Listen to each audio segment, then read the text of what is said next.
तो हेलो दोस्तों, good morning. कैसे हैं आप लोग? होप आप सब बढ़िया होंगे और आपकी तैयारी बहुत बेहतरीन चल रही होगी। तो दोस्तों, जैसे कि आपको पीछे थंबनेल में दिख रहा होगा, हम करने वाले रीजनिंग।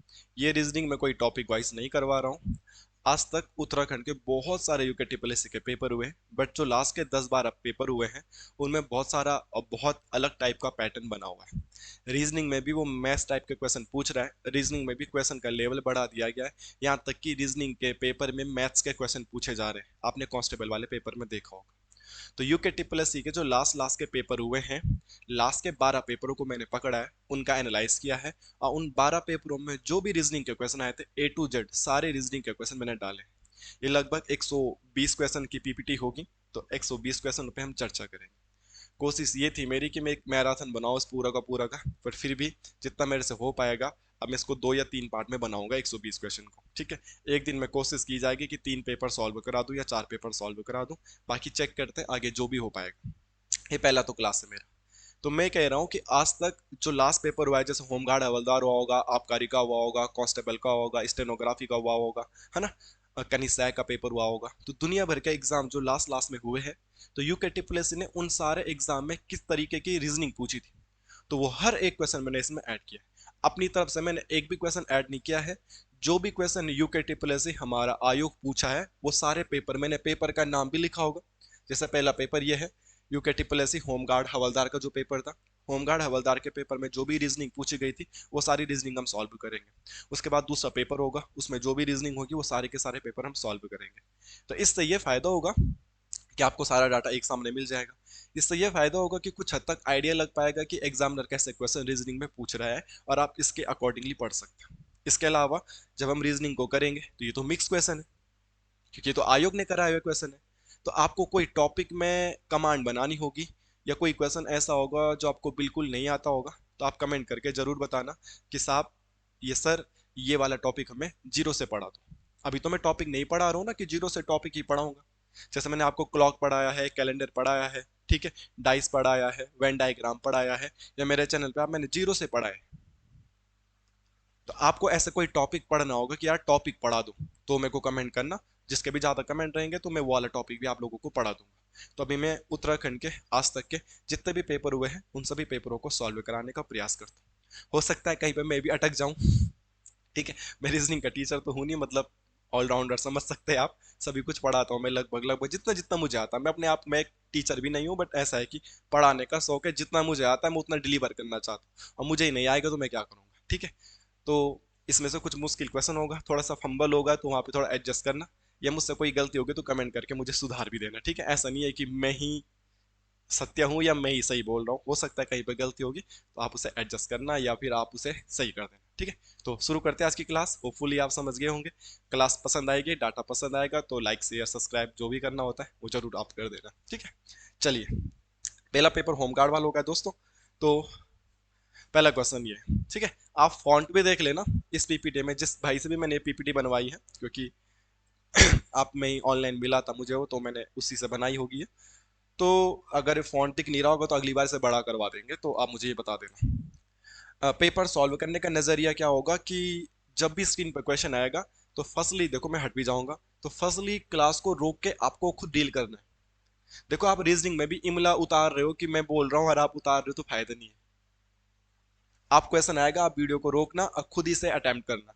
अपने आप को 1-2 मिनट देना, और चेक करना है कि आप कर पा रहे हो कि नहीं कर पा रहे हो। और अगर आपसे नहीं हो पाएगा तो उसके बाद तो मैं सॉल्यूशन कराऊंगा ही। और अगर आपको कोई टॉपिक पढ़ना होगा तो आप कमेंट कर देना कि ये पूरा टॉपिक पढ़ा दो। ऐसा नहीं कि आप सीधा क्लास देख रहे हो। खुद से भी प्रयास करना। जब तक खुद से प्रयास नहीं करोगे तो फायदा नहीं, ठीक है। चलिए शुरू करते हैं। निशा को याद है कि उसकी एनटीए की परीक्षा हुई थी। उसको इतना याद है कि 11 जून और 15 जून के बीच में हुई थी। रूपा को याद है कि 16 जून से पहले और 12 जून के बाद, मतलब 12 जून और 16 जून के बीच में हुई थी, ठीक है। 12 जून और 16 जून के बीच में हुई थी, ठीक है। तो 12 जून और 16 जून के बीच में हुई थी, तो 12 जून को तो हो नहीं सकती, ये तो ऑप्शन आंसर हो भी नहीं सकता। 12 जून के बाद ही होनी है ना, तो 12 जून को तो नहीं हो सकता, 12 जून के बाद ही होनी है। और 16 जून से पहले होनी है। यहाँ पे बोला है 15 जून से पहले होनी है। 15 जून से पहले पेपर ने होना है, तो 15 तारीख को तो नहीं हो सकता। मैं बोलूंगा बुधवार से पहले आ जाना, तो बुधवार को तो नहीं आना ना, बुधवार से पहले तो मंगलवार को ही आओगे। तो बोल रहा है कि 15 जून से पहले होना है, तो 15 जून से पहले होना, तो 15 को तो नहीं होना है। 12 जून के बाद होना, तो 12 को तो नहीं होना। जो भी होगा आंसर इन दोनों में से एक होगा। अगर आपको कुछ भी क्वेश्चन समझ में नहीं आया और आप ऐसे एलिमिनेशन लगा सकते हो, दो ऑप्शन को आप डिलीट कर सकते हो, तो साला तुक्का ही लगा दो अगर ना भी आ रहा है तो। 50-50 में तुक्का लगाना बनता है भाई, 50-50 में तुक्का लगाना बनता है, जायज है, लगाना भी चाहिए। क्योंकि साहब बोला है यार कि 15 जून से पहले होना है, तो 15 जून से पहले होना है तो 15 जून को तो नहीं हो सकता, फिर 15 जून से पहले होगा। यहाँ पे क्या बोला है कि 12 जून के बाद होना है, तो मतलब 12 जून को भी नहीं हो सकता क्योंकि 12 जून के बाद होना है। अब आगे देखते हैं। एक बात डन है कि पेपर ने जून में होना है, एक बार डन है। और एक बार ये भी डन है कि पेपर ने संडे को ही होना है, ये भी डन है। और एक बात हमें दे रखी है कि 29 अप्रैल का डेट क्या है, गुरुवार, गुरुवार को आप लोग बोलते हैं थर्सडे। तो अब देखते हैं, हमें ये बात दे रखी है कि 29 जो अप्रैल है, 29 अप्रैल को क्या है, गुरुवार, गुरुवार को अंग्रेजी वाले क्या बोलेंगे, थर्सडे।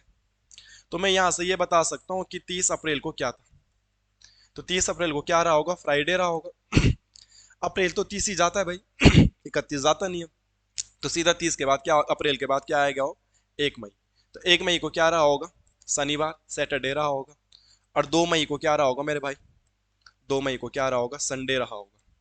तो आपने इतना एज्यूम कर लिया, क्योंकि हमें यह बताया गया था कि जून में जब भी पेपर होगा उस दिन संडे होना चाहिए, जून में पेपर संडे को होना चाहिए। अब मैं कहां तक पहुंच, मेरे को डाटा दे रखा था 29 अप्रैल का, तो मैंने देखा 30 अप्रैल, अप्रैल के बाद 1 मई, फिर 2 मई। तो मुझे कंफर्म बात पता चल गई है कि 2 मई को तो क्या है साहब, 2 मई को संडे है। यहां तक कोई दिक्कत नहीं। अब आप अपना कैलेंडर निकालो गूगल में या कैलेंडर देखना, तो कैलेंडर में 7 दिन बाद कोई भी डे रिपीट हो जाता है। जैसे जब मैं क्लास बना रहा हूँ आज, आज 19 सितंबर है, 19 सितंबर 2025, और आज कौन सा डे होगा मेरे को लग रहा है, आज फ्राइडे। तो 19 सितंबर को आज फ्राइडे है, तो 7 अगर आप इसमें जोड़ोगे तो उस दिन भी फ्राइडे होगा। 1907 कितना होगा, 26, तो उस दिन भी क्या होगा, फ्राइडे होगा। फिर उसमें भी 7 जोड़ना, फिर फ्राइडे होगा। तो 7 दिन बाद कोई भी डे रिपीट हो जाता है। तो जब 2 मई को संडे है, तो 2 मई में आप 7 ऐड करोगे तो 9 मई, तो 9 मई को भी क्या होगा, संडे होगा। और 9 मई में आप फिर से 7 ऐड करना, तो 9 और 7 कितना होता है, 16 मई, तो 16 मई को भी क्या होगा भाई, संडे होगा। 16 मई में फिर से आप 7 ऐड करना, तो 16 और 7 कितना होता है, 23 मई, तो 23 मई को भी क्या होगा, फिर से संडे होगा। 23 में फिर से आप 7 ऐड करना, तो 23 और 7 क्या होता है, 30 मई, तो 30 मई को क्या होगा, फिर से संडे होगा। 30 मई में आप फिर से 7 ऐड करोगे, तो महीना 36 तो जाएगा, 37 तो जाएगा नहीं, अगला महीना लग जाएगा 30 मई के बाद, ठीक है। तो मई 31 जाता है, जून लग जाएगा, तो कितना आ जाएगा, 6 जून आ जाएगा। तो 6 जून को भी क्या होगा, संडे होगा। और 6 जून में फिर से 7 जोड़ना आप, तो 6 और 7 13, और 13 जून को भी क्या होगा, संडे होगा। अब पेपर ने संडे में ही होना है, अब पेपर ने जून में ही होना है, और 13 जून ऑप्शन में दे भी रखा है, तो इसका मतलब उस दिन पेपर किस दिन रहा होगा, 13 जून को रहा होगा। सबसे इजी अप्रोच ये थी, मैंने बहुत स्लो स्लो बताया, बहुत ऐसा नहीं बताया है कि मैं ऐसे रीजनिंग कर रहा हूँ कि आप एसएससी की तैयारी सीजीएल के तक फट फट फट फट फट फट। हमें उत्तराखंड के बच्चों को देख के कराना है, हमें आर्ट्स वाले बच्चों को देख के कराना है, जिन्हें रीजनिंग नहीं आती हमें उनको लेके चलना है। तो बहुत अच्छा तरीका है, हमारा पेपर 2 घंटे का होता है, आराम से करोगे समझ में आएगा। हमने पहले 2 तारीख को निकाला संडे, और आप एक एक करके आगे जाओगे तो बहुत टाइम लग जाएगा, पर आपको पता है 7 दिन बाद कोई भी डे रिपीट हो जाता है। तो 2 तारीख में 7 जोड़ा, 9 और 7 16, 16 7 23, 23 और 7 30, और 30 के बाद फिर 31 मई आया होगा, उसके बाद 1 जून, 2 जून, 3 जून, 4 जून, फिर आया होगा 6 जून, तो 6 जून को भी संडे, और 6 7 13 जून को भी संडे, और ऑप्शन में 13 जून को संडे। ऐसा होपफुली समझ में आया होगा। जो भी क्वेश्चन आपको समझ में नहीं आएगा या मैं समझा नहीं पाऊंगा, तो उस क्वेश्चन में भी आप कमेंट कर देना कि साहब ये तो समझ में नहीं आएगा, ठीक है। ये क्वेश्चन तो मेरे से ज्यादा आप लोगों को आता होगा, क्योंकि ये क्वेश्चन तो अंग्रेजी का है। इसमें बोला गया है कि शब्द नोट के किन्हीं दो वर्णों को लेकर अंग्रेजी के कितने अर्थपूर्ण शब्द बनाए जा सकते हैं। ऐसा वर्ड बनाने जो मीनिंगफुल हो, इससे कोई भी दो शब्द लेके जाना है, ठीक है। तो इससे मेरे को लगता है दो ही बन पाएंगे। अगर मैं एन और ओ को उठाऊं तो ये बन जाएगा नो, ठीक है। और ओवर एन को उठाऊंगा तो ये बन जाएगा ओन, और इससे कोई ज्यादा शब्द बनाए नहीं जा सकते, ठीक है। वो बोला किन्हीं दो वर्णों को लेके जाएंगे। कई बच्चे ऐसे भी सोचेंगे, तो टी और ओ को लेके जाएंगे तो टू भी बन जाएगा, अच्छी बात है। मगर किन्हीं दो को लेके जाना है, अब इन दोनों को उठा दिया तो फिर ये तीस सही तो तीन हो जाएंगे ना फिर। तो मेरे को लगता है इसका आंसर क्या होना चाहिए, दो। बाकी आयोग ने क्या माना है, आयोग की मेंटेलिटी क्या थी, वो तो जिसने ये पेपर दिया होगा उसी को पता होगा, या आप में से कोई कमेंट करके बता सकते हैं, ठीक है। वो बोला कि नहीं दो वर्णों को लेके, तो मैंने यहां से कौन से दो शब्द उठाए, ओ और एन, तो एक वर्ड ये बन गया और एक ये वर्ड ये, ठीक है। तो ये दो उठाए मैंने। कोई बोलेगा बच्चा कि टी और ओ को टू भी बन जाएगा, कि ये भी तो दो ही शब्द है। मगर टोटल तो हमने क्या उठा दिए, तीन। ये भी उठा दिया, ये भी उठा, हमने तो तीनों यूज कर लिए ना। वो बोला कि नहीं, दो वर्णों को लेकर हमें कोई दो ही वर्ण यूज करने। जैसे यहाँ पे पूरी क्लास बैठी है, ठीक है, मैं बोलूंगा कोई दो बच्चे बाहर से पानी ले आओ, तो दो ही बच्चे जाएंगे। ऐसा नहीं कि वो दो भी चले गए, ये दो भी चले गए, वो दो भी चले गए, वो दो भी चले गए, पानी लेके आ गए। तुमने दो बोला तो हम तो सब दो दो गए। भाई कोई दो जाएंगे और नहीं जाएंगे। तो इस नजरिए से सोचा जाएगा तो इसका आंसर दो ही होना चाहिए। बाकी एग्जामिनर का क्या नजरिया था, किसी ने एक क्वेश्चन डील किया होगा तो उसी को पता होगा, ठीक है, जिसने एग्जाम दिया होगा। ओके, मेरे हिसाब से यही बेस्ट है। अगला क्वेश्चन है श्रेणी वाला। आप जब भी ग्रुप से एग्जाम की तैयारी करो तो आप ऐसे क्वेश्चनों को जरूर डील करो, क्योंकि मिसिंग नंबर या सीरीज वाला क्वेश्चन तो ग्रुप सी के पेपर में आता ही आता है। मिसिंग नंबर या सीरीज वाला क्वेश्चन तो ग्रुप सी के पेपर में आता ही आता है। तो वीडियो को रोकना और खुद से करने का प्रयास करना। 4, 144, 400, 900 और 1764, ठीक है। देखो, अगर मैं देखना चाहूं तो जो ये है ना, ये चार, ये भी दो का स्क्वायर है, नहीं है? दो का स्क्वायर होता है चार, ये है, ठीक है, ये दो का स्क्वायर है भाई, ठीक है। उसके बाद बीच में गैप है। उसके बाद ये जो 144 है, कितने का स्क्वायर है? 12 का स्क्वायर है। फिर जो 400 है, 400 किसका स्क्वायर है? 20 का स्क्वायर है। फिर जो 900 है, और 900 किसका स्क्वायर है? 30 का स्क्वायर है। तो आपको यहीं से थोड़ा बहुत आइडिया लग जाएगा कि हो क्या रहा है, हो क्या रहा है। तो देखो ये क्या है, 12, 12, 8 जोड़ा तो 20, 8 में 10 जोड़ा तो 30। तो यहाँ पे कितना जोड़ा गया होगा? 6। तो यहाँ पे क्या आना चाहिए था हमारे पास? 6 आना चाहिए, ठीक है। अब आप लॉजिक देख लो, यहां से लेके यहां तक जाने में कितना प्लस किया आपने? 4। और यहां से यहां जाने में कितना प्लस किया आपने? 6। यहां से यहां जाने में कितना प्लस किया? 8। यहां से यहां जाने में कितना प्लस किया आपने? 10। यहां से यहां जाने में कितना प्लस करोगे आप? 12, ठीक है। तो कितना हो जाएगा? 42। तो वो भी देखना 42 का स्क्वायर होगा। तो ये स्क्वायर रूट है बस, इनके मैंने स्क्वायर रूट निकाल दिया। किसका है भाई? दो का। ये किसका है भाई? 144 किसका स्क्वायर? 12 का। 400 किसका स्क्वायर? 20 का। 900 किसका स्क्वायर? 30 का। 1764 किसका स्क्वायर भाई? 42 का। तो आप इनके गैप लगा के निकाल सकते हो कि इनके बीच में 12 का गैप, इनके बीच में 10 का गैप, इनके बीच में 8 का गैप। तो इनके बीच में कितने का गैप होना चाहिए? 6 का। तो 12 में से 6 गया 6। तो 6 का स्क्वायर कितना होता है? 36। तो यहाँ पे क्या आएगा? 36 आ जाएगा, बस सिंपल सी बात है। यहाँ पे क्या आना चाहिए? 6। तो 2 का स्क्वायर कितना? 4। 6 का कितना? 36। 12 का कितना? 144। 20 का कितना? 400। 30 का कितना? 900। 42 का कितना? 1764। तो बन गई वो सीरीज। उन्होंने स्क्वायर लिखे थे, तो स्क्वायर से तो समझ में नहीं आया तुम्हारा, बट तुमने स्क्वायर रूट निकाले, फिर इजीली समझ में आ गया। तो यहाँ पे 6 का स्क्वायर होना चाहिए। 6 का स्क्वायर क्या है? 36। तो इजी क्वेश्चन डील हो गया होगा। नेक्स्ट, जिस भी क्वेश्चन को समझाने में मैं जल्दी कर दूं या समझा ना पाऊं तो आप कमेंट जरूर करना कि साहब ये वाला तो समझ में नहीं आया है। लो भाई, इसको डील करो। एक भी क्वेश्चन अपनी मर्जी से नहीं बनाया है, सारे क्वेश्चन पेपर में पूछे गए हैं। क्वेश्चन को रोको करो। उस अक्षर समूह को चिन्हित कीजिए जो नीचे दी गई श्रृंखला से संबंधित नहीं है। मतलब इनमें से कोई ना कोई एक गलत है, जो मिसमैच है, तो वही हमें बताना, संबंधित नहीं है, ठीक है, ये ध्यान रखना। तो जब भी आप अल्फाबेटिक वाला क्वेश्चन करो, तो अल्फाबेटिक वाले क्वेश्चन को डील करने के लिए मैंने हमेशा एक ही तरीका सिखा रखा है, आप इनकी नंबरिंग कर दीजिएगा, ठीक है। अगर मैं इनकी नंबरिंग करता हूं तो ये देखने के लिए मुझे ऐसा मिलेगा कि डबल डबल जोड़े में है, और ये वाले क्या है? सिंगल जोड़े में है, ठीक है। तो यहां से यहां गया होगा, यहां से यहां गया होगा, क्योंकि दो दो है, और ये गया होगा, ये गया होगा, क्योंकि सिंगल सिंगल है। तो एफ कितने पे आता है? देखो, एफ आता है 6 पे। डी कितने पे आता है? डी आता है 4 पे, ये। उसके बाद अगला जोड़ा है आई। आई आता है 9 पे, जी आता है 7 पे, ठीक है भाई। अगला जोड़ा किसका है? एल और जे का। एल आता है 12 पे और जे आता है 10 पे। इनमें क्या लॉजिक चल रहा है कि 6 के बाद 9 आया तो +3, 9 के बाद 12 गया तो +3, बिल्कुल सही है।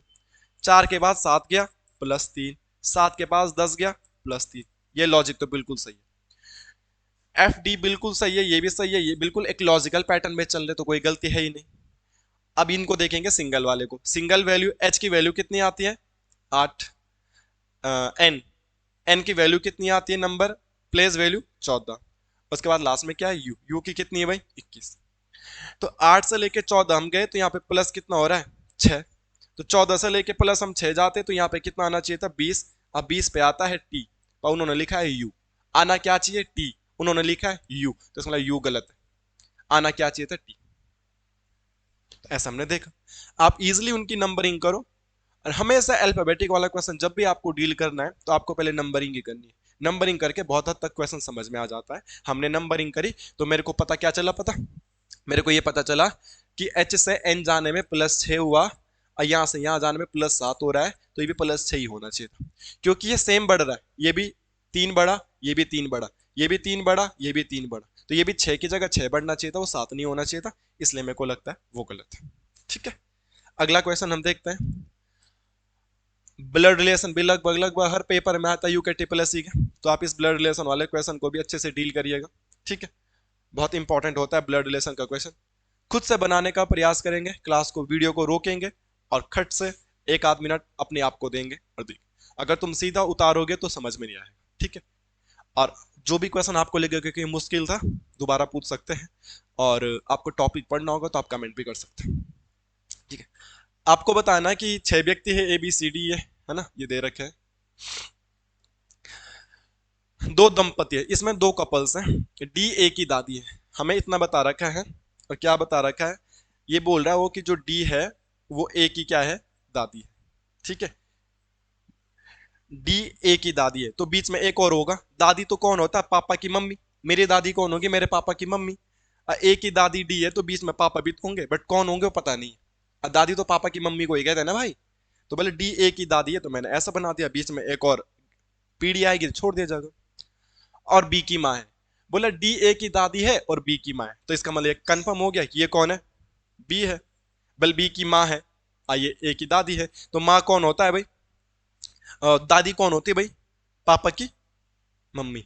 तो इसका पापा ये हो गया और इसकी माँ ये हो गई, तभी तो ये इसकी क्या हो गई, दादी। तो देख लो भाई, D A की दादी है, तो ये इसका कौन होगा, पापा होगा, और पापा की मम्मी क्या होगी, दादी। तो इन दोनों का रिश्ता क्या हो गया, बाप बेटे का। ये बेटी भी हो सकती है, इसका जेंडर पता नहीं है। ये पापा है, ये मम्मी है, तभी तो इसकी ये क्या हो गई, दादी। फिर बोला है C B की पत्नी है। ठीक है, इसकी पत्नी है और C है, तो इसको मैंने माइनस कर दिया। पत्नी है तो भाई माइनस कर दे, पता तो चले जेंडर क्या है। अब पति पत्नी है तो एक ही लाइन में आएंगे, पति पत्नी एक ही जनरेशन है। अब पति पत्नी है तो बीच में उनका क्या डाल दिया है, इक्वल। अब खुद सोचो, ये इसके क्या थे, पापा। अब पापा की शादी इससे हो रही, तो ये इसकी क्या होगी, माँ, है ना। मैं तुम्हें समझाने के लिए कर रहा हूँ भाई, इतना प्रैक्टिकली आप खुद भी सोच सकते हैं भाई। ऐसे ही सोचना है, जब आप फैमिली ट्री बनाओ तो तब आप फंसोगे नहीं, नहीं तो आप फंस जाओगे कि हो क्या रहा है। ठीक है, नहीं तो आप फंसते रहोगे कि हो क्या रहा है। इतनी बात हमें पता चल गई। अब आगे देखो, C B की पत्नी है और F की माँ है। बोला जो C है वो B की तो पत्नी है, और F की क्या है, माँ है, तो ये F की बल माँ भी है, तो ये F की क्या है, माँ है। तो हमें ये भी पता चल गया है कि जो C है वो F की माँ है, तो F नीचे आएगा, बच्चा है तो नीचे आएगा। मम्मी पापा ऊपर वाले लाइन में आते, दादा दादी और भी ऊपर आते। तो इसका मतलब इसके ये पापा, ये इसकी माँ, ये इसकी बेटी, तो ये दोनों भी आपस में क्या होंगे, भाई बहन, या बहन बहन, या भाई भाई, कुछ भी हो सकते होंगे कि नहीं होंगे। ये इसके पापा है, ये इसकी माँ है, और इसकी माँ इसके पापा ने आपस में शादी करी हुई, तो ये दोनों भाई बहन हो सकते, भाई भाई हो सकते, है ना। दोनों बहन बहन हो सकते, क्योंकि इनका जेंडर तो पता ही नहीं है। ठीक है, F E की पोत्री है। अब जो F है वो पोत्री है, पोत्री बोले तो मतलब नातिन है, पोत्री है। और किसकी है, E की, तो E की है, तो इसकी तो ऑलरेडी हमें दादी पता है ना, ये दोनों भाई बहन है, ये मम्मी पापा हो गए। तो इसके पापा, जब इसके पापा ये है तो इसकी बहन के पापा भी तो यही होंगे। अब B की माँ ये है, तो मतलब ये तो इनकी दादी है, तो इन्हीं के हो गए। तो मतलब इसकी दादी की शादी हो रही किसके, दादा से, और इसके दादा कौन होंगे, E, क्योंकि ये E की पोत्री है, ये पता चल गया। तो हमें बोला था कि निम्नलिखित में कौन से दंपति है। दंपति बोले तो कपल्स कौन है, क्या C और D कपल्स है, तो C और D तो कपल्स नहीं है। क्या D और E कपल्स है, हाँ तो D और E कपल्स है, तो ये वाला ऑप्शन सही हो जाएगा, D और E। B भी कपल नहीं है, जैसे बताना था। ठीक है, तो आपको सोचना पड़ेगा, कहां पे क्या समझ में नहीं आएगा वो आप बेझिझक होकर पूछना। अगला क्वेश्चन ये भी होमगार्ड हवलदार में आया था, मैथ्स टाइप का क्वेश्चन था। ट्रिक्स नहीं बताऊंगा, कोई ट्रिक नहीं बता रहा हूं, प्रैक्टिकल होकर क्वेश्चन करेंगे। 2 घंटे का पेपर होता है आपका, ग्रुप सी का। उनके लिए, अब जिनको ट्रिक सिखानी है, जिनको मैथ्स आती है, तो उनको तो सीखने की जरूरत नहीं, उनको तो मैथ्स ज्यादा आता है। मेरा टारगेट वो है जिनको रीजनिंग नहीं आती है, मेरा टारगेट वो है जो सीख रहे हैं, मेरा टारगेट वो है जो बिगनर्स। यदि आप 1 से लेकर 100 तक गिनतियां लिखते हो तो बल 3 कितनी बार आएगा, कुछ भी आ सकता है, 5 कितनी बार आएगा, 2 कितनी बार आएगा, 7 कितनी बार आएगा, 9 कितनी बार आएगा, कुछ भी दे देंगे, कुछ भी। ठीक है, तो इसने बोला था 3 कितनी बार आएगा। आप प्रैक्टिकल होकर सोचे, 3 3 में ही आएगा, 3 13 में भी आएगा, 23 लिखते समय भी 3 आएगा, 33 लिखते समय भी 3 आएगा, 43 में भी 3 आएगा, 53 में भी 3 आएगा, 63 में भी 3 आएगा, 73 में भी 3 आएगा, 83 में भी 3 आएगा, और 93 में भी क्या आएगा, 3 आएगा। ये तो 3 3, और कहाँ आएगा 3? 1 2 3 4 5 6 7 8 9 10 11 12 13 14 15 16 17 18 19 20 21 22 23, तो 3 तभी आएगा। तो कितने 3 हुए भाई? 1 2 3 4 5, 33 में 2 3 है ना, तो 2 बार की ना, 1 2 3 4 5 6 7 8 9 10 11, तो कितने हो गए टोटल? 11। और एग्जाम में भी बच्चों ने ऐसे किया, कई बच्चों ने 11 को टिक कर दिया और वो गलत हो गए, ये आंसर ही नहीं है। क्यों? क्योंकि बच्चे भूल गए हैं कि एक लाइन ऐसी होती है जो इसी 3 को डेडिकेटेड हो, 30 31 32 33 नहीं लिखेंगे, क्योंकि 33 को हम ऑलरेडी यहाँ पे काउंट कर चुके हैं, तो यहाँ पे हम 33 को काउंट नहीं करेंगे। 34 में भी तो 3 आता है, 35 में भी 3 आता है, 36 में भी 3 आता है, 37 में भी 3 आता है, 38 में भी 3 आता है, 39 में भी 3 आता है। तो ऐसी हर एक अंक, कोई भी अंक को पूछेगा तो ऐसी एक लाइन पूरी छूट जाती है। तो यहां तक तो 11 हो ही रहे थे, 12 13 14 15 16 17 18 19 20, तो ऐसे क्वेश्चन आ जाएंगे हमारे पास एग्जाम। समझ में आई आप लोगों की बात? तो कैसे किस क्वेश्चन को डील करना, ये इससे प्रैक्टिकल क्या होके बताना भाई, इससे प्रैक्टिकल नहीं होया जा सकता। फिगर काउंटिंग का एक इजी क्वेश्चन, और फिगर काउंटिंग का जो इजी क्वेश्चन है वो कौन सा वाला रहने वाला है, वो ये रहने वाला है। फिगर काउंटिंग तो मैंने आपको पढ़ा रखा है, ये टॉपिक मैंने जीरो से पढ़ा रखा है आपको, तो जिस जिस टॉपिक में मैंने पढ़ा रखा है मुझे ऐसा लगता है वो आप लोगों को आता होगा जिसने मुझसे पढ़ा है। फिगर काउंटिंग में अगर हमें वर्ग गिनना है तो इसका सबसे इजी तरीका ये होता है कि आप इसके अंदर काउंटिंग कर दो। देखो 1 2 3 4, नीचे भी 2 3 4, नीचे भी आप काउंटिंग कर दो। फिर आपको दोनों तरफ से बड़े बड़े नंबर को पकड़ना है, उधर का बड़ा नंबर 4 और इधर का बड़ा नंबर 4, आपस में दोनों की मल्टीप्लाई कर दो। उसके बाद इसे एक एक कम करते रहो, 4 से कम 3, और 4 से कम 3, उनका मल्टीप्लाई, 3 से कम 2, 3 से कम 2, उनका मल्टीप्लाई, 2 से कम 1, 2 से कम 1, इनका मल्टीप्लाई। तो देखो 9 और 1 10, 6 4 10, 20 का शून्य यहां से लोगो 2 2 3 30, तो आंसर आ गया 30। बहुत इजी होता है, बहुत इजी। ठीक है, एक और करके देखते हैं। ये ऐसा भी आ सकता है, जरूरी नहीं कि ऐसा होगा। ठीक है, ऐसा कुछ भी दे देगा।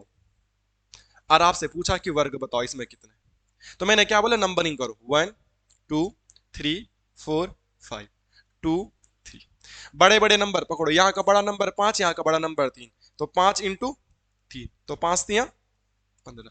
उसके बाद इसे एक कम करो 4, इसे भी एक कम करो 2, तो 4 दूनी 8। उसके बाद इसे एक कम करो 3, इसे भी एक कम करो 1, तो 3 एकम 3। अब एक आ गया, एक से कम तो जीरो होगा, और जीरो से किसी की भी गुणा कर दो जीरो होता है, तो जहां पे एक आएगा रुक जाना है, तो जोड़ देने 5 3 8 8 16 का 6, हंसे लगो 1 26, तो इसमें टोटल कितने स्क्वायर होंगे, 26 होंगे। बस सिंपल है। तो आप लोगों ने एक कमेंट करके बताना है कि इसका आंसर कितना होगा। ठीक है, आप लोग कमेंट करके बताएंगे इस फिगर में हाउ मेनी स्क्वायर।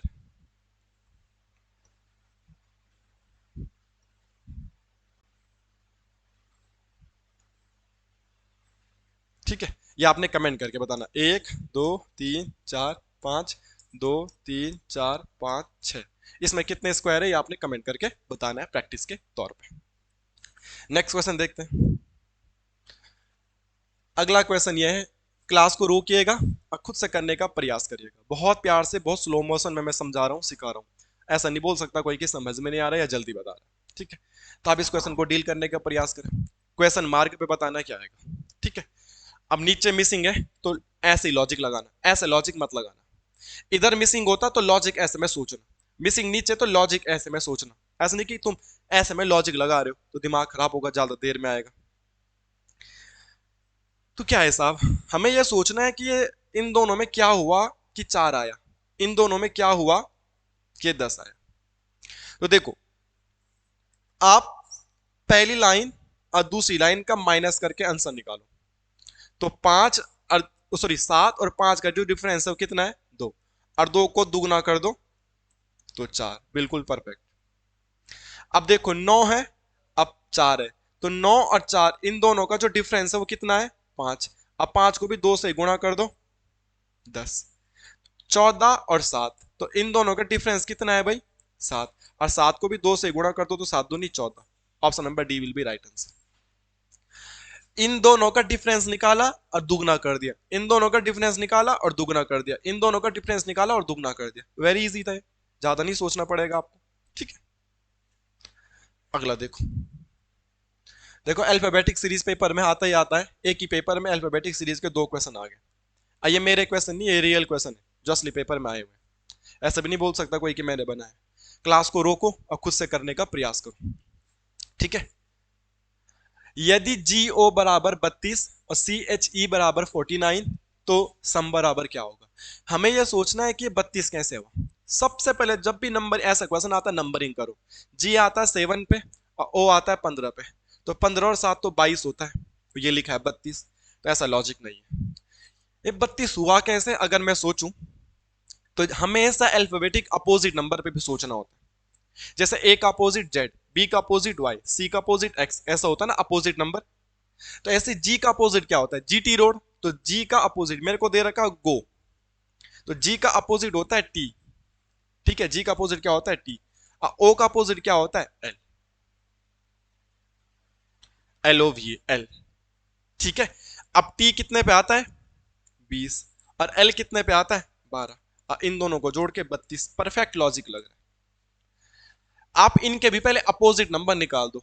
कोई बोलेगा अपोजिट कैसे? तो भाई जैसे ए का जेड होता है, बी का वाई होता है, दोनों को जोड़ के 27 होना चाहिए।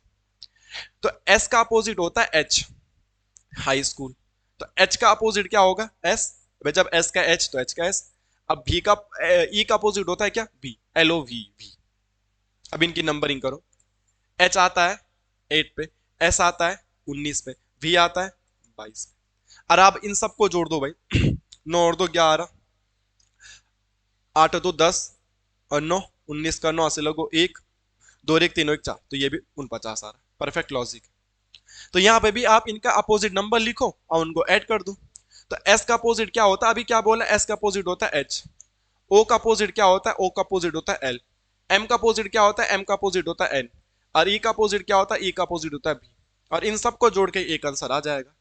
एच बोले तो 8, एल बोले तो 12, एन की वैल्यू कितनी होती है? 14, और वी की वैल्यू कितनी होती है? 22। इन सबको जोड़ दो, 2 और 2 4, और 4 8, और 8 8 16 का 6, हासिल लगा 1, 1 2 3 4 5।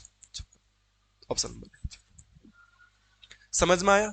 अल्फाबेटिक जो दे रखे थे उनके अपोजिट नंबर निकाले और अपोजिट नंबर निकाल के उनको क्या कर दिया? ऐड कर दिया। That's it. नेक्स्ट, ये भी मैथ्स वाला क्वेश्चन दे दिया उन्होंने, तो अब वो मैथ्स वाले क्वेश्चन देने लग गए हैं, तो करे क्या? हमें तो पढ़ना ही पड़ेगा। तो एक कक्षा में 100 विद्यार्थी है। कुछ विद्यार्थी केवल हिंदी बोलते हैं, कुछ विद्यार्थी केवल अंग्रेजी बोल सकते हैं। 20 विद्यार्थी हिंदी और अंग्रेजी दोनों बोल सकते हैं। यदि हिंदी बोल सकने वाले विद्यार्थियों की संख्या 42 है, तब कितने विद्यार्थी, 3 क्वेश्चन पूछे गए भाई, कितने विद्यार्थी अंग्रेजी बोलते हैं? सिर्फ अंग्रेजी। कितने विद्यार्थी अंग्रेजी बोलते हैं? कितने विद्यार्थी केवल अंग्रेजी, ओनली अंग्रेजी? और कितने विद्यार्थी केवल हिंदी? एक भी आंसर निकाल दिया, ऑप्शन से हो जाएगा। जब भी ऐसा क्वेश्चन आए कि इतने ये बोलते, इतने ये बोलते, दोनों इतने बोलते, इतने अंग्रेजी में पास हुए, इतने हिंदी में पास हुए, दोनों में इतने पास हुए, है ना, दोनों वाला, तो इसको वेन डायग्राम से करना है।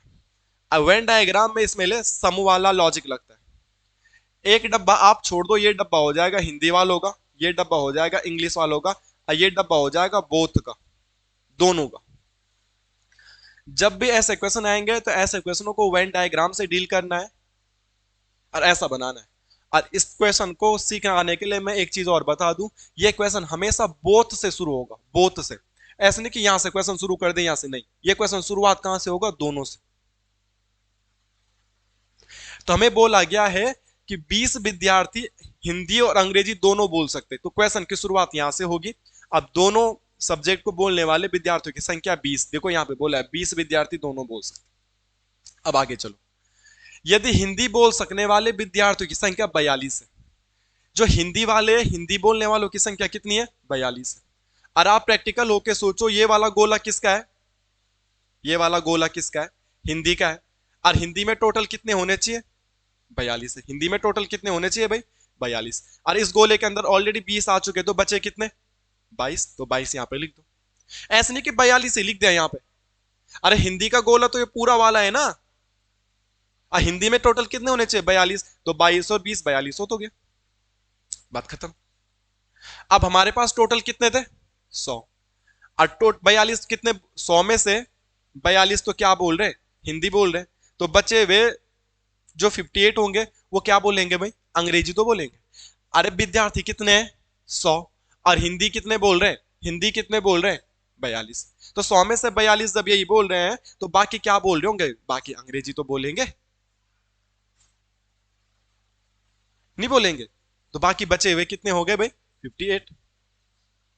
ये बात समझ में आई आप लोगों को कि समझ में नहीं आई? ठीक है। हमें जो जो बोला गया था हमने वैसे वैसे किया कि 100 थे और 100 में थे 20 वाले, तो ये बोल सकते हैं 20 विद्यार्थी, तो अंग्रेजी दोनों बोल। यदि हिंदी बोलने वालों की संख्या कितनी है? 42 है। तो बाकी जो बचे हुए थे वो हमने लिख दिए। ठीक है। अब इनको जोड़ के भी देख लो, गलत तो नहीं हो गया? 22, 20, 58। 8 दो 10 का शून्य यहां से लगो, 1 2 2 4, 1 5 5 10, टोटल 100 ही हो रहे, और टोटल 100 है। फिर हमको क्या बोला गया है कि बताओ भाई, 3 क्वेश्चन पूछे कि कितने विद्यार्थी अंग्रेजी बोल सकते, तो कितने विद्यार्थी अंग्रेजी बोल सकते? तो अंग्रेजी बोलने वालों का संख्या ये आ गया है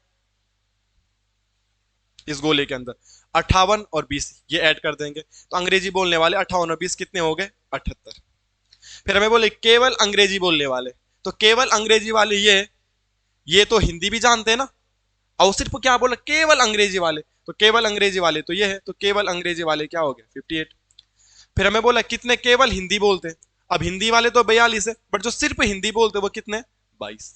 ऐसा कोई ऑप्शन होना चाहिए, 78, 58, 22, 78, 58, 22, this will be right answer. ठीक है।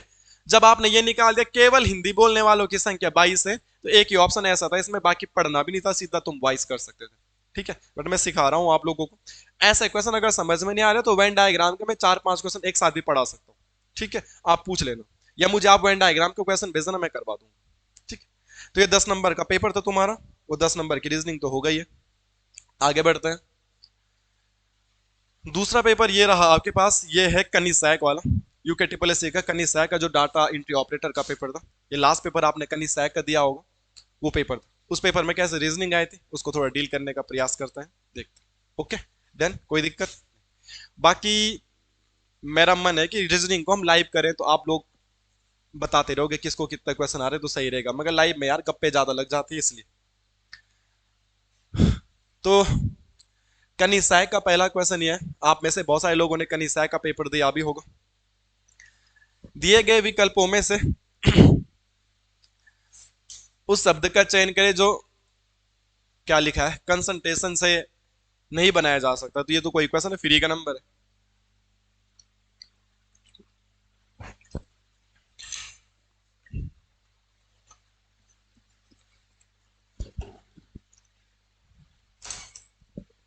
हेलो,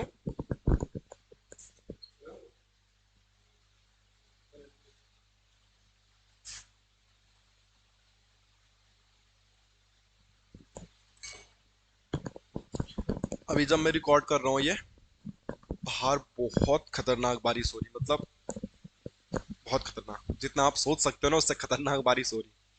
बहुत इस बार नुकसान हो गया बारिश में। दिए गए विकल्पों में से उस शब्द का चयन करें जो इससे नहीं बनाया जा सकता। ठीक है, तो ऐसा शब्द इसमें होगा कि जो इससे नहीं बनाया जा सकता है, वही हमको देखना है कि क्या नहीं बनाया जा सकता इससे। ठीक है, जैसे इसमें एक शब्द है सैल्यूट, तो सैल्यूट में एक वर्ड है यू, यू, तो इसमें तो कहीं यू है ही नहीं। अच्छा, यू है इसमें, ठीक है, तो ये तो बनाया जा सकता है भाई। ठीक है, क्या नहीं बनाया जा सकता? अच्छा, इसमें एक शब्द है ई, ई, तो इसमें कहीं ई है? 1 2 3 4 5 6 7 8 9 10 11, इसमें ई है ही नहीं, तो हाँ आंसर तो यही है उसका। बोलने का मतलब ये है कि इससे शब्द बनाने, यहाँ ई है ही नहीं, तो मैं इसको बनाने के लिए ई कहां से लेके आऊं? तो इसका मतलब ये उससे बन नहीं सकता। हेलो, अरे मैं रिकॉर्ड कर रहा हूँ क्लास में। ठीक है, तो ये बन जाएगा उससे। तो बहुत इजी, फ्री का नंबर था यार। कुछ कुछ क्वेश्चन तो इजी भी आते हैं, बच्चे बस उन्हीं क्वेश्चनों को हाईलाइट करते थे कि मुश्किल क्वेश्चन है, आयोग ने ऐसा पूछ दिया, लाना पूछ दिया, फलाना पूछ दिया। और जब आयोग इजी क्वेश्चन पूछता तब कोई बोलता नहीं है कि हाँ यार आयोग ने इजी पूछा। ये क्वेश्चन भी बहुत इजी था, मगर कनिष्ठ के पेपर में आधी जनता ने गलत कर दिया है, जल्दीबाजी में।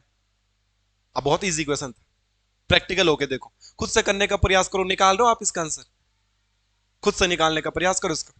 मैं कह रहा हूं कि पेपर के दिन, एग्जाम के दिन दिमाग उतना चलता नहीं जितना क्लास में चलता है, तो बहुत सारे बच्चों ने गलत कर दिया। सिवाय का जन्म 19 फरवरी को हुआ था, लीप ईयर में हुआ था, और उसने अपना छठी बार, सिक्स वाला बर्थडे उसने 29 फरवरी 2012 को मनाया। तो सिंपल क्वेश्चन ये करना था दिमाग लगा के कि 2012 में उसने अपना बर्थडे मनाया और ये सिक्स बर्थडे उसने मनाया, ये बता रहा है। तो 2012 से 4 साल पहले उसने 2008 में भी अपना बर्थडे मनाया होगा, और वो फिफ्थ बर्थडे मनाया होगा। 2008 से पहले 2004 में भी उसने बर्थडे मनाया होगा, वो फोर्थ बर्थडे मनाया होगा। 2004 से पहले उसने सन 2000 में भी बर्थडे मनाया होगा, ये अपना उसने थर्ड बर्थडे मनाया होगा। 2000 से पहले 1904 साल पहले लीप ईयर आया होगा, तो 1996 में भी उसने अपना सेकंड बर्थडे मनाया होगा। और 1996 से 4 साल पहले भी जाएंगे, 1992 में उसने अपना फर्स्ट बर्थडे मनाया होगा। क्वेश्चन पूछा था कि उसका जन्म कब हुआ, तो उसने फर्स्ट बर्थडे मनाया 1992, और आधी जनता 1992 करके घर आ गई और बोल दी मेरा तो एक क्वेश्चन सही है। जैसे ही बस में बैठे घर आते आते पता चला कि गलत है। अरे यहाँ पे 1992 में उसने अपना फर्स्ट बर्थडे मनाया, तो पैदा वो इससे भी 4 साल पहले हुआ होगा, और इसमें 4 साल पहले हुआ होगा, तो 1988 में लीप ईयर रहा होगा, तो 1988 विल बी राइट आंसर। क्यों? आप खुद सोचो कि जैसे मेरी बहन है, तो मेरी भांजी हुई है, मेरी भांजी को भी 5-6 महीने हो रहे हैं, तो हमने अपनी भांजी, मेरी भांजी जब पैदा हुई थी, तो हमने पैदा होते ही उसका बर्थडे थोड़ा ना मना दिया। उसका बर्थडे अब हम कब मनाएंगे, जब वो 1 साल की हो जाएगी। हम अपना पहला बर्थडे कब मनाते, जब हम 1 साल के हो जाते, पैदा होते समय नहीं मनाते। तो जो ये उसका आंसर आया, उसका पहला बर्थडे है, पैदा नहीं हुआ है, पैदा वो इससे भी पहले हो गया है, तो पैदा इससे पहले हुआ है, तो आंसर विल भी 1988। कितना इजी क्वेश्चन था कनिष्ठ में, और ये भी गलत कर दिया बच्चों ने। तो ये तो बच्चों की गलती है ना, यहाँ पे एग्जामिनर की गलती नहीं है। कनिष्ठ के पेपर में बहुत सारे बच्चों ने ये क्वेश्चन भी किया था, मतलब बच्चे इस क्वेश्चन को समझ ही नहीं पाए, क्योंकि मैं ऑफलाइन भी पढ़ाता था तब तक, अब तो मैं पढ़ाता नहीं हूँ ऑफलाइन। तो बच्चों ने पूछा था कि ये क्या है ये? क्योंकि यहाँ पे कम और ज्यादा शब्द का भी प्रयोग किया गया था, तो समझ में नहीं आ रहा था। ऐसे क्वेश्चनों में देखो एकदम से आंसर तो बताया नहीं जा सकता, आपको ये ऑप्शन में पुट करने पड़ेंगे, ठीक है, और उसके बाद लगाना पड़ेगा क्या है। ठीक है, लगाते हैं, पहले ए को लगा के देखते हैं। ये नंबर ऐसे लिख दो 20, 20 के बाद नंबर क्या है 4, 4 के बाद अगला नंबर क्या है 4, अगला नंबर फिर से क्या है 4, अगला नंबर क्या है 6, अगला नंबर क्या है 2। ठीक है, अब बोला उसने ए, तो ए के लिए क्या लिखना है योगफल, तो यहाँ पे लिख देता हूँ प्लस। फिर इनके बीच में क्या है डी, डी के लिए क्या है डिवाइड, तो यहाँ पे लिख देता हूँ डिवाइड। फिर इनके बीच में क्या है एल, तो एल के लिए क्या लिखना है, एल के लिए करना है कम। अब कम का साइन क्या होता है ये बहुत बच्चों को पता ही नहीं था, जब पता ही नहीं था तो करना कैसा था। कम मतलब होता है लेस देन। आपके घर में कोई छोटा बच्चा होगा तो स्कूल में नहीं सिखाता ऐसे, हमें भी सिखाया था, छोटा बड़ा, इधर लिख देगा 16, इधर लिख देगा 26, तो हम ऐसे करते थे लेस देन। ये छोटा है, जो छोटा होता है उधर ऐसा, और जो बड़ा होता है उधर मुंह, ऐसा नहीं सिखाता स्कूल में, तो बीच में साइन लगाना पड़ता था ऐसा, ऐसा नहीं सिखाया था स्कूल में ऐसा। तो लेस देन और ग्रेटर देन यही तो है बस। तो एल का मतलब होता है कम, तो कम का साइन हमें लगाना पड़ेगा यहाँ पे, तो एल का साइन होता है कम, ये लगा दिया। ठीक है, उसके बाद ए, ए का मतलब क्या है योगफल, और लास्ट में क्या दे रखा है डी, डी का मतलब क्या है डिवाइड। ये देखते हैं, अब इसको सॉल्व करो, 4 का पढ़ा 4 में एक बार, तो 20 और 1 21, बोर्ड मास तो आता ही होगा, लेस देन। इधर देखो 2 का पढ़ा 6 में पढ़ो कितनी बार जाएगा, 2 तिया 6, 3 और 4 और 3 7। ये आंसर आया मेरा। क्या ये सही लग रहा है आपको? ये 21 और 7 में ऐसा होगा ना, 21 बड़ा है, जो बड़ा होता है उधर मुंह खुलता है, ये जिधर बड़ा है उधर तो पीट कर रहा है इधर, तो ये तो गलत हो गया। तो ऑप्शन नंबर ए तो नहीं है। ऑप्शन नंबर सी को पकड़ते, तो कैसे पकड़ना पड़ेगा कोई भी। ठीक है, सी को लिखो, पहले लिखा है 20, 20 के बाद लिखा है डी, तो डी का साइन क्या होता है डिवाइड, ओके। फिर लिखा है 4, 4, फिर लिखा है ए, ए का साइन क्या है ऐड, फिर लिखा अगेन 4, ओके। फिर लिखा है लेस देन, तो लेस देन का साइन बना दिया, ओके। फिर लिखा है 4, ओके। फिर लिखा है ए का साइन प्लस ऐड कर दिया, ओके। फिर लिखा है 2, ओके। फिर लिखा है एम का मतलब होता है मल्टीप्लाई, ओके। फिर लिखा है 3। अब इसको सॉल्व करते हैं। 4 का पहाड़ा 20 में पढ़ो भाई, तो 4 पंजे 20, अब प्लस ये 4, तो 5 4, इधर से क्या आएगा 9 आ गया ना। अबे 5 का पहाड़ा 20 में पढ़ोगे तो 5 4 पंजे 20, अब प्लस 4, तो 5 4 9। बोर्ड मास तो आता ही होगा यार, अगर ये भी नहीं आ रहा तो फिर तो जय श्री राम। ये साइन है। अब इसको सॉल्व करो, पहले मल्टीप्लाई सॉल्व होता है, तो 2 3 6, 6 और 4 10, तो बिल्कुल सही है। अब मेरे पास ऐसा आंसर आया है, और जो बड़ा होता है उसकी तरफ क्या खुलता है, मुंह, और वही इसने खोला भी है, तो परफेक्ट है। Option number C will be right answer. एक बार आप बी को भी चेक कर लेना, चेक सही हो रहा है कि नहीं हो रहा। मैं कह रहा हूँ कनिष्ठ के पेपर में बहुत सारे बच्चों ने छोड़ा था, पता नहीं था कि कम और ज्यादा की जगह क्या लिखना है। नेक्स्ट। अब कनिष्ठ के पेपर में ये भी तो आसान क्वेश्चन था। देखो आसान तो एक घर पे लगता है ना, मुझे पता है भाई, मैंने भी कनिष्ठ का पेपर दिया था, एग्जाम हॉल में नहीं लगता आसान, ठीक है। मेरे तो कनिष्ठ मेरी रीजनिंग में 10 में से 10 नंबर थे, क्योंकि रीजनिंग ठीक ठाक हो ही जाती है, सभी ने कि बिल्कुल नहीं हो पाती है, ठीक है। तो ऐसा है। अब ग्रुप सी का पेपर निकालने में एक रीजनिंग का ही पोर्शन है जहां पे पूरे मार्क्स आ सकते हैं। ऐसा तो नहीं है कि हिंदी में मेरे 20 में से 20 आते हैं, उत्तराखंड में 40 में 40, कभी नहीं आते, कभी नहीं आएंगे। मैं कितने भी हिंदी पढ़ लू यार, एक दो छूट ही जाते, मैं कितने भी उत्तराखंड पढ़ लू एक दो छूट ही जाते, बट रीजनिंग में आ जाते पूरे मार्क्स यार, रीजनिंग में पूरे मार्क्स आ जाते। तो आप रीजनिंग को जो कम आंकते ना, उनकी कमी है। दिए गए अनुक्रम में प्रश्नवाचक चिन्ह के स्थान पर निम्न में क्या आएगा, तो मतलब नेक्स्ट स्टेप हमें बताना है क्या आएगा। तो इसको मैं बोर्ड पे कर देता हूं। देखो ये 16 है, और 16 के बाद 18, 16 और 2 18, 18 और 3 21, 21 और 4 25, तो 25 और 5 30, कंफर्म है 30 आएगा। तो ये तो हो ही नहीं सकता आंसर, इसमें 29 लिखा हुआ है, ये तीनों आंसर हो सकते हैं। अब देखो पीछे नंबर देखो 7, तो 7 और 3 10, 10 और 4 14, 14 और 5 19, अब 5 में 6, 19 में 6 जोड़ेंगे तो 19 और 6 25, तो लास्ट में क्या आना चाहिए 25, तो एक ही ऑप्शन है इसमें, तो आगे चेक भी नहीं करना, वैसे भी बीच में भी दिया है। पहले ये 2 बड़ा, फिर ये 3 बड़ा, फिर ये 4 बड़ा, फिर ये 5 बड़ा, पहले ये 3 बड़ा, फिर 4 बड़ा, फिर 5 बड़ा, फिर 6 बड़ा, तो ये हो जाएगा आंसर। बहुत इजी। क्या सिखाना था उसमें बताओ। जिन बच्चों को बोर्ड मास नहीं आता भाई, भागु जोक, हमें तो प्राइमरी स्कूल में सिखाया था हमारे गुरुजी ने, भागु जोक बोर्ड मास, उनके लिए मुश्किल हो सकती है।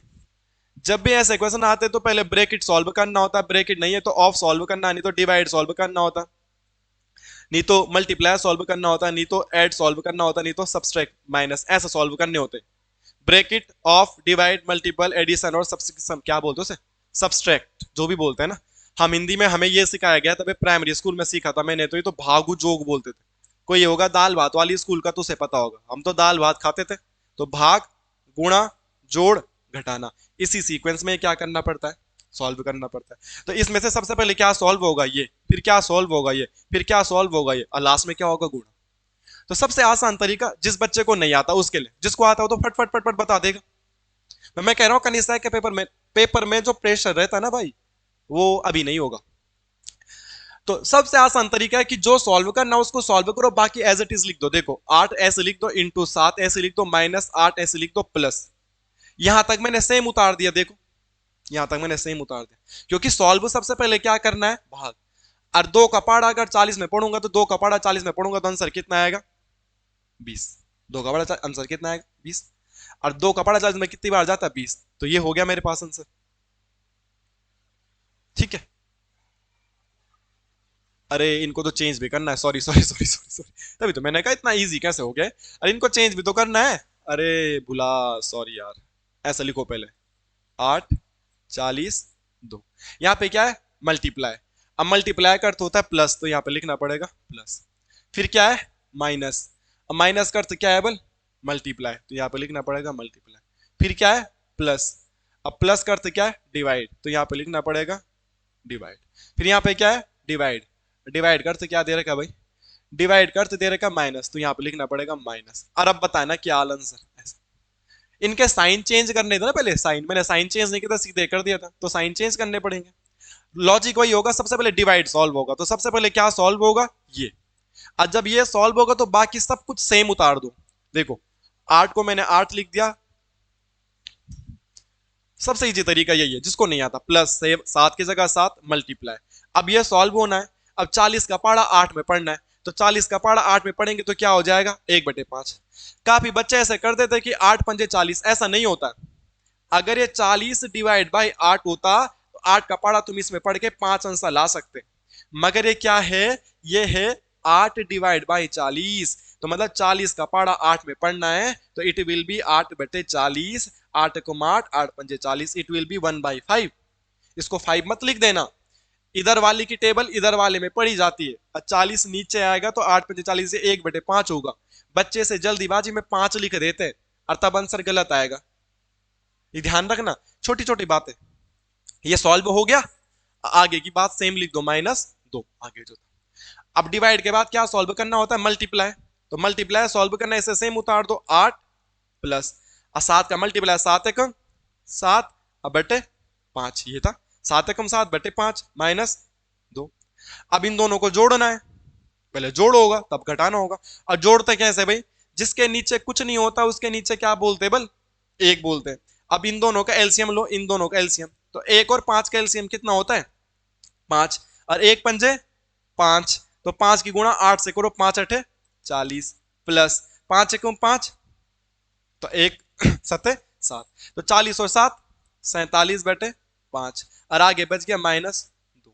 अब इसमें से 2 घटाना है, तो सेम वही बात, सबसे इजी तरीका यही है, आप इनके नीचे 1 लिखो और नीचे वालों का एलसीएम लेना पड़ता है, तो 5 और 1 का एलसीएम कितना है भाई, 5, तो 5 एकम 5, तो 47 एकम 47 माइनस 1 बजे 5, तो 5 दूनी 10, तो 47 में से 10 गया, बचा हमारे पास 37, और 37 में हम 5 का पाड़ा पढ़ेंगे, तो 37 में 5 का पाड़ा पढ़ोगे तो 5 सत्ते 35 और 2/5 आंसर आ जाएगा, आंसर विल बी।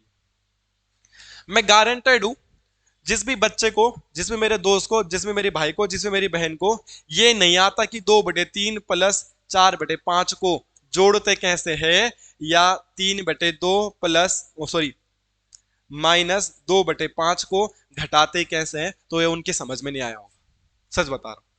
अब इतनी मैथ्स तो थोड़े बहुत आनी चाहिए थी, अब ये भी नहीं आता तो थोड़ा बहुत प्रॉब्लम है ना। अब मैं तो सॉल्व करा रहा हूँ पेपर को, तो मैंने बता दिया, और वो भी मैंने बहुत लेंथी तरीके से बताया प्रॉपर, इससे आसान नहीं है कुछ, इससे और जूम नहीं हो सकता। कई जो समझदार है या जिनको बोर्ड मास दाएं बाएं हाथ का खेल लगता है, तो मुझे बोल दोगे कि मास्टर पागल हो गया, कितना स्लो बता रहा है और कितना लेंथी बता रहा है।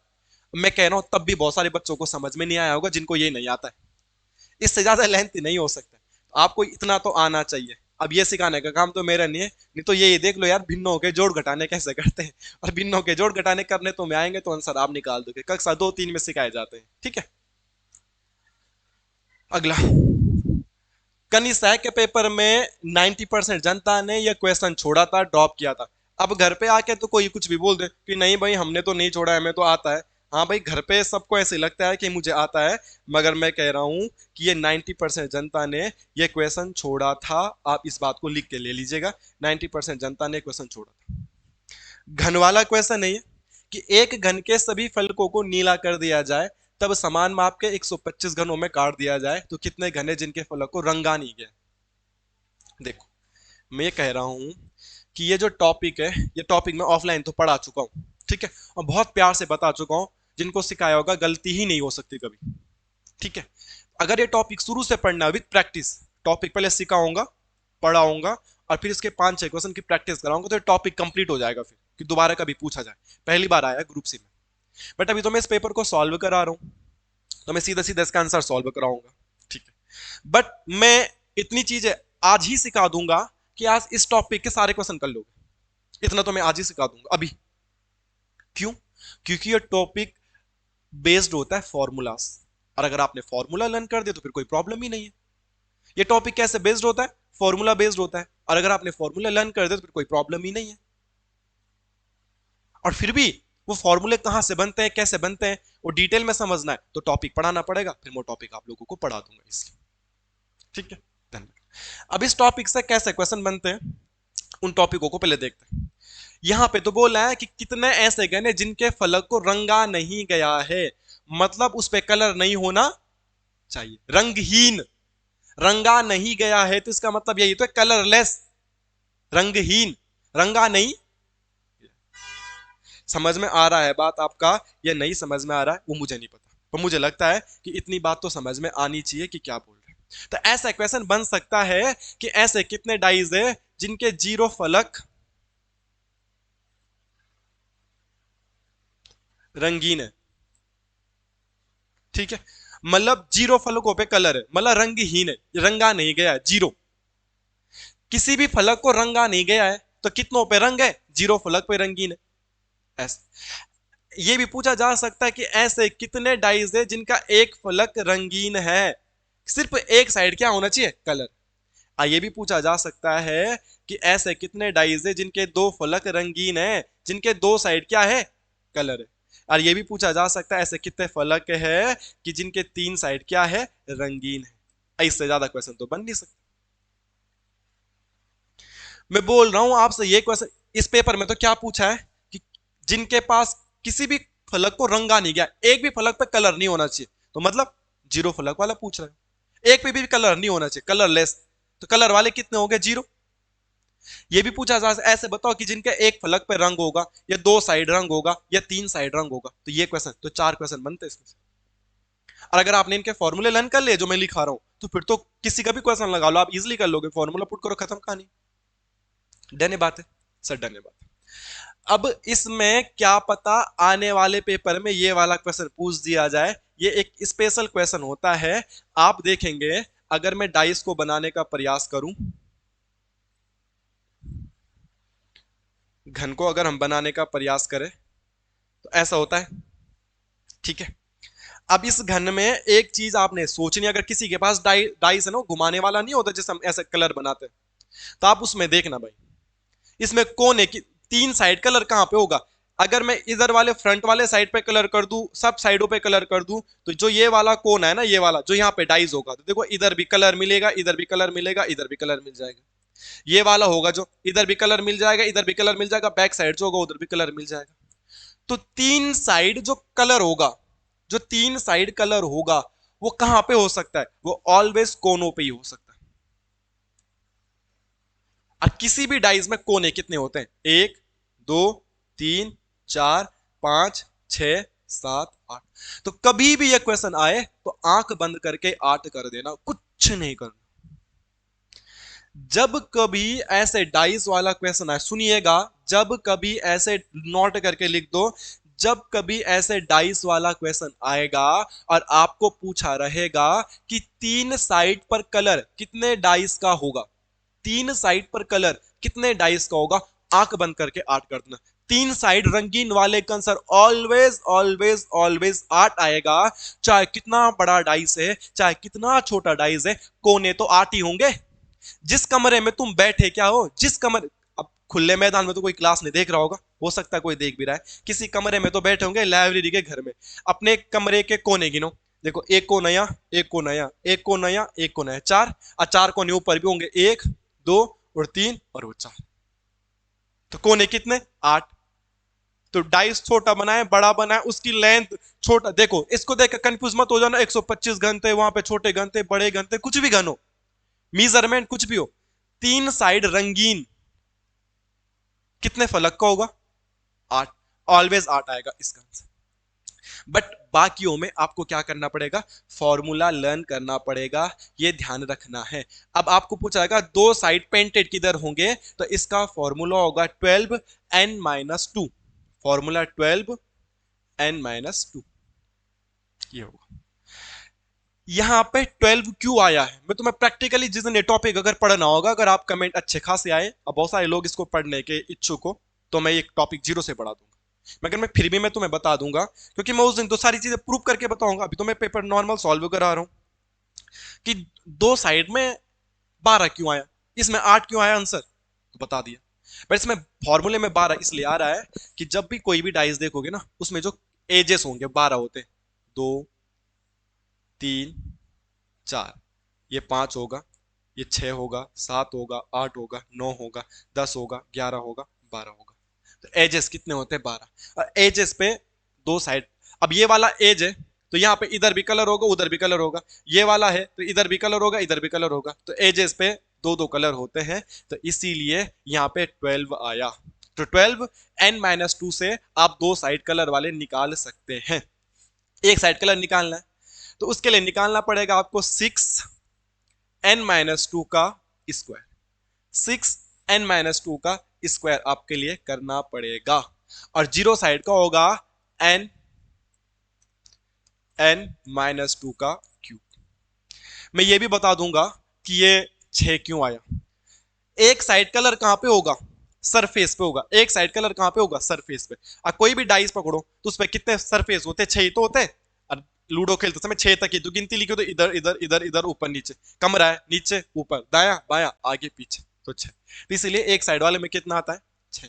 और जीरो फलक कौन से वाले होंगे, जब हम इस डाइस को बाहर बाहर से निकाल दे तो अंदर वाले जो होंगे उन पे तो कलर ही नहीं होगा, तो उसका ये होता है n-2 का क्यूब। अच्छा, मैं दोबारा बता रहा हूं, वैसे डिटेल में एक्सप्लेनेशन विथ प्रूफ तभी करूंगा जब ये टॉपिक पढ़ाना होगा, ठीक है। बट मैंने कहा इसमें यही क्वेश्चन पूछे जा सकते हैं कि जीरो साइड कलर किसमें, जो इसमें पूछा गया था कि एक पे भी कलर नहीं होना चाहिए, मतलब कलर वाले कितने होने चाहिए, जीरो। वो बोल रहा बल एक पर भी कलर नहीं होना चाहिए, तो मतलब कलर कितनों पे होना चाहिए, जीरो पे। ये तो कलर एक पे होना चाहिए होगा, ये कलर दो पे, ये कलर तीन पे। इससे ज्यादा क्वेश्चन बनते नहीं है, क्योंकि एक बारी में तीन ही सरफेस हमको दिखते हैं। किसी भी डाइज में एक बारी में तीन ही सरफेस दिखते हैं। कभी आपने डाइज वाला टॉपिक नहीं पढ़ा है क्या, है? ऐसा नहीं लिखा रखा 2 3 5 ऐसा डाइज वाला, तो एक बारी में तीन ही सरफेस दिखते हैं।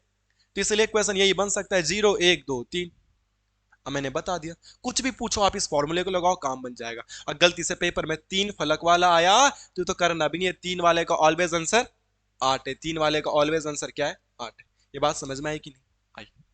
अब सर हर फॉर्मूले में एक वर्ड है एन, एन एन, एन क्या है, तो एन पहले एन निकालना भी आना चाहिए। तो एक फॉर्मूला होता है total number of cube, total number of cube equal to N cube. और एन क्यूब की वैल्यू आपको इस क्वेश्चन में दे रखी है 125, इस क्वेश्चन में दे रखा है ना 125 गण, टोटल कितने दे रखे इसमें 125, तो एन क्यूब की वैल्यू कितनी है 125, तो एन की वैल्यू कितनी आ गई है 5।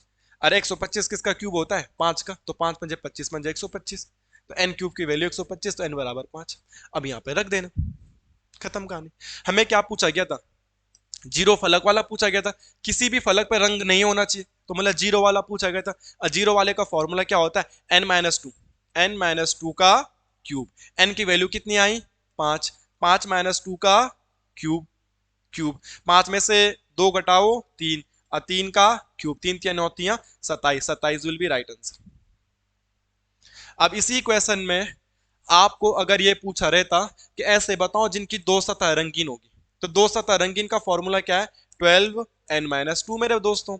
12 की जगह 12 लिखो, n की जगह कितना लिखना था 5, 5 में से 2 गया मेरे भाई 3, तो 12 3 36 आंसर आ जाता इसका। अगर एक सतह वाला पूछता तो आप क्या करते 6n-2, n की जगह 5, 5 में से 2 गया 3, 3 का स्क्वायर 9, 9 छके 54 आंसर आ जाता उसका। तो आप कोई भी निकाल सकते हैं, फॉर्मूले आपके सामने लिखे हैं, नोट डाउन करिएगा। डिटेल में टॉपिक पढ़ना होगा तो आप कमेंट करिएगा, हम उसको भी पढ़ा देंगे, ठीक है। कनिष्ठ के पेपर में आते हैं। अगला ये है, कनिष्ठ के पेपर में एक मुश्किल क्वेश्चन ये भी था वही, ठीक है, जिसने काफी बच्चों को परेशान कर दिया। फैमिली ट्री वाला था ये भी, पर फैमिली ट्री घुमा फिरा के पूछी गई है, ठीक है।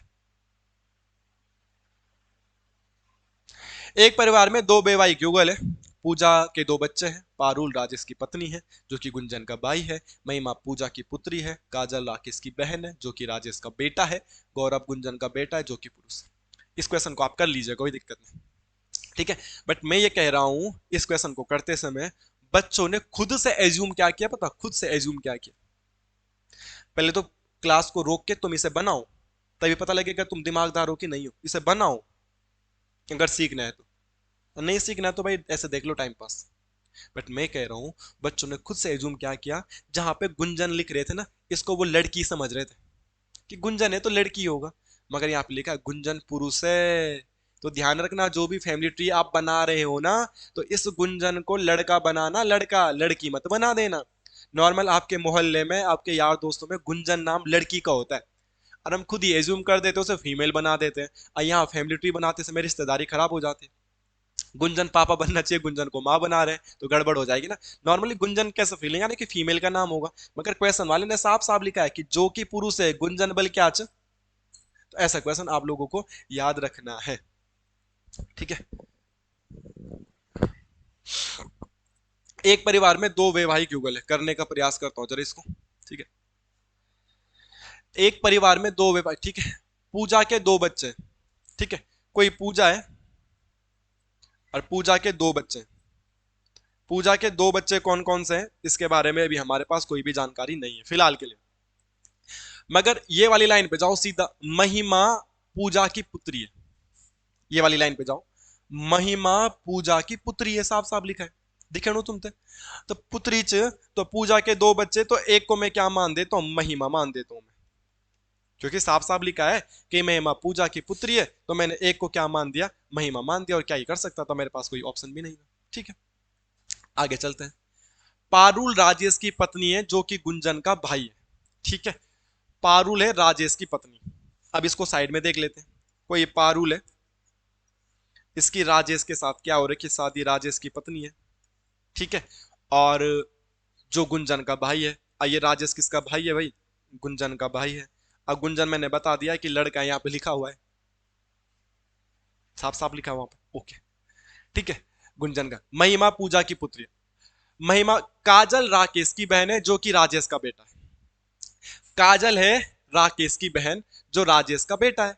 तो राजेश का बेटा कौन है, राकेश, और इस राकेश की बहन कौन है, काजल। अब देखो, काजल राकेश की बहन है, तो भाई बहन एक सामने हो गए, काजल राकेश की बहन है, ठीक है, और राकेश राजेश का बेटा है, जो कि राजेश का बेटा है, तो राजेश का बेटा हो गया। अब इन सारों को देखो, पहले तुम इसको छोड़ो, ये दोनों भाई बहन हो गए, ये इसके पापा है, इसकी शादी इससे हो रही, तो ये इसकी क्या होगी, माँ होगी। ये दोनों भाई बहन है, तो जब इसके मम्मी पापा ये है, तो इसके मम्मी पापा भी क्या होंगे, ये होंगे। ये समझ में आ रहा है आपका कि नहीं आ रहा है।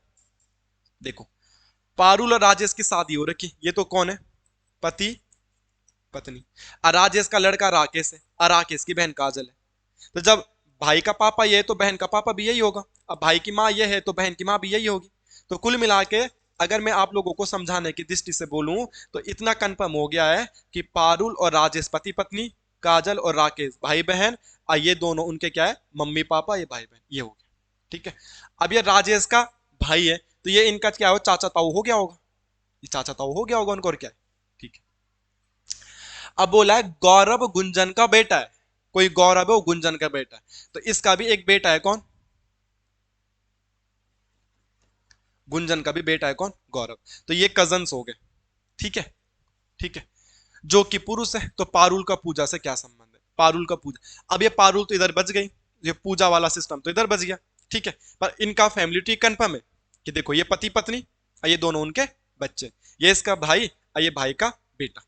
अब इस भाई की तो शादी करानी है, क्योंकि परिवार में दो कपल से, दो वैवाहिक युगल है, परिवार में दो वैवाहिक, तो इस गुंजन की किसी न किसी से शादी करवानी पड़ेगी। पर गुंजन की शादी किससे कराएंगे, तो लोग तो है ही नहीं, तो गुंजन की शादी किससे करा दो आप, पूजा से करा दो। यहाँ पे पूजा भी तो शादीशुदा है, पूजा के दो बच्चे। अब पूजा के दो बच्चों में से एक बच्चा कंफर्म है, अब पूजा के दो बच्चों में से एक बच्चा कंफर्म है, कौन, महिमा।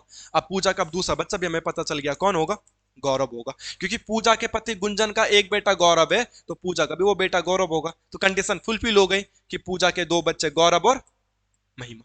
तो ऐसी फैमिली ट्री इसकी बननी थी, पेपर में सोच ही नहीं पाए बच्चे, बहुत सारे बच्चों ने छोड़ा, बहुत सारे बच्चों ने बहुत ज्यादा दिमाग लगाया इसमें, टाइम बर्बाद हो गया था, ठीक है। तो हमें बोला था पारुल का पूजा से क्या संबंध, पारुल का पूजा से क्या संबंध। वैसा देखा जाए तो इसके पति, पति का भाई, और तो देवरानी जिठानी है, तो देवरानी जिठानी तो ऑप्शन में है नहीं, तो भाभी कर देते, ऑप्शन में तो देवरानी जिठानी है नहीं, तो भाभी कर देते। नेक्स्ट क्वेश्चन, ये भी कन्नी सहायक का था, देख लेना इस क्वेश्चन को, क्या बताया, पीछे पीछे क्लास लेके जाओ, अगर समझ में नहीं आए तो पूछो। पहले तो क्यों नहीं आया समझ में, इतने प्यार से बताया, समझ में आया होगा। मैं तो बहुत तेज करा भी नहीं रहा हूँ रीजनिंग को, जैसे कराते कि फट फट फट फट फट, मैं तो सिखा रहा हूँ। अब ये नॉन वर्बल रीजनिंग खूब पेपर में पूछी जा रही है भाई, इनकी तैयारी कर लो। हमें बोला इनको फोल्ड करेंगे तो कैसा दिखेगा भाई। तो मैंने आप लोगों को हमेशा एक ट्रिक बता रखी है कि लॉजिक होता है पास का प्रतिबिंब पास और दूर का प्रतिबिंब दूर बनेगा, डन, और कुछ नहीं बताया। ठीक है, तो ये दोनों को फोल्ड करेंगे, तो जब इसको फोल्ड करेंगे तो इसका नोक और इसका नोक आपस में मिल जाएंगे ना, ये इसके ऊपर तो आ जाएगा फट, यहां से मोड़ना है इसको। तो पास पास दूर दूर होता है, लॉजिक हमेशा कैसा बनता है, पास पास और दूर दूर। जैसे कि आप सोचो, अगर समझ में नहीं आ रहा किसी का कि साहब ने ये क्या लॉजिक बताया, तो देखो ये तीर का निशान है, ठीक है। अब इस तीर के निशान का इधर अगर मैं मोड़ू इसको, तीर के निशान को अगर मैं मोड़ू, जैसे मोड़ रहे हैं इसको, देखो तुम, अगर मैं इसे मोड़ू तो लॉजिक है पास पास दूर दूर। तो यहां से अगर मोड़ना है तो जहां से मोड़ना है या जहां पे प्रतिबिंब रखा है इसके पास ये नुकीले वाला एरिया है, तो ये भी ऐसे ही बनेगा, ये भी ऐसा ही बनेगा। क्या बना, पास पास दूर दूर, मोड़ के ऐसे बन जाएगा। तो जब ये दोनों चोंच मिलेंगे, इसे फोल्ड करेंगे तो पास पास हो जाएगा, तो इसके ऊपर ठक ही आएगा, ये एक दूसरे के ऊपर ढक जाएगा। तो यहाँ पे तो ढक नहीं रहा है, यहाँ पे भी ढक नहीं रहा है, यहाँ पे भी ढक नहीं रहा है, इसके ऊपर ठक यही ढक रहा है। या ठीक इसी के ऊपर आ जाएगा ना तो कुछ दिखेगा नहीं, ये ठीक इसके ऊपर आ जाएगा तो यहाँ पे भी दिखेगा, तो ये ऑप्शन नंबर डी हो जाएगा। बहुत ईजी है, एलिमिनेशन करके करना चेन को, बहुत इजीली समझ में आता है। ये भी कनिष्ठ का पेपर में क्वेश्चन था, ठीक है।